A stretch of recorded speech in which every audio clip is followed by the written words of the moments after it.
ഇതൊക്കെ ജനങ്ങൾക്കറിയില്ലേ? ഇതൊക്കെ അവസാനം തോറ്റതിൻ്റെ തെളിവാണിത്.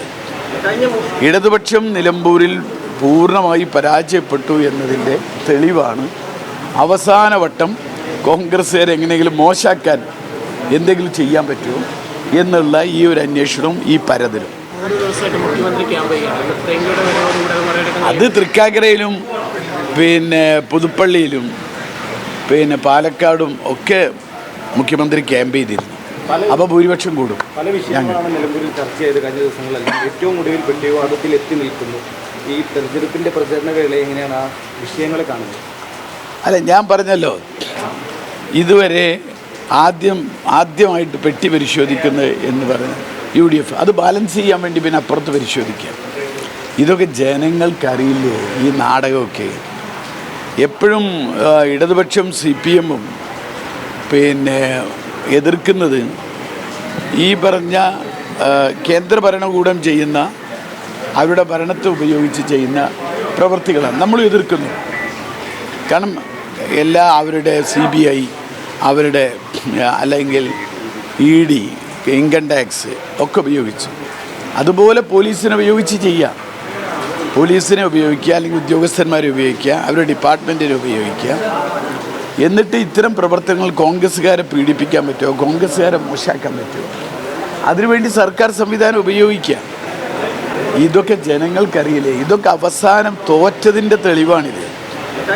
ഇടതുപക്ഷം നിലമ്പൂരിൽ പൂർണ്ണമായി പരാജയപ്പെട്ടു എന്നതിൻ്റെ തെളിവാണ്.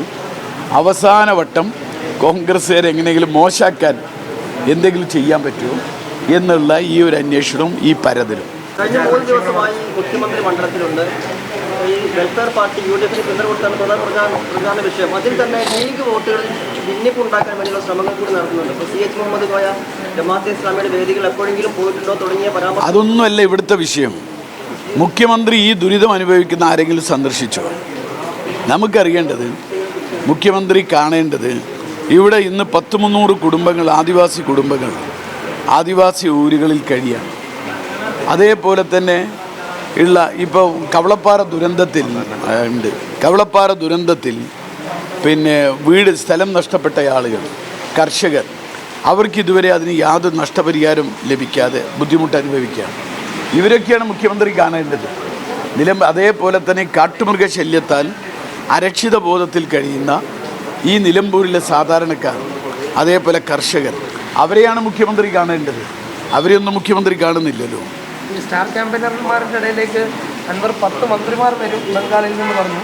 ഏറ്റവും ഇപ്പോൾ ഒരു ക്രിക്കറ്റ് താരമായ യൂസുഫ് പത്താൻ എത്തുന്നു. അല്ല, ഞാൻ അതിനെക്കുറിച്ച് ഒന്നും പറയുന്നില്ല. ഞാൻ ആദ്യം എടുത്ത നിലപാട് നിങ്ങൾക്കറിയില്ലേ? അത് പല കാര്യങ്ങൾ പറയും. ഞാനതിനൊക്കെ ഓരോ സമയത്ത് ഞാനതിന് മറുപടി പറയുന്നില്ല. അതൊക്കെ കേൾക്കുമ്പോൾ തന്നെ മനസ്സിലാവില്ലേ? അതങ്ങനെ കേൾക്കുമ്പോൾ തന്നെ അതിൻ്റെ ഒരു സാരാംശം ഉൾക്കൊള്ളാൻ നിങ്ങൾക്ക് കഴിയും. ഫുട്ബോളിൻ്റെ മണ്ണിലെ ക്രിക്കറ്റ് താരങ്ങൾക്ക് എത്രത്തോളം സ്പേസ് ഉണ്ടാവും? ഇവിടെ സ്പേസിൻ്റെ പ്രശ്നമല്ലല്ലോ വാസ്തവത്തിലുള്ളത്.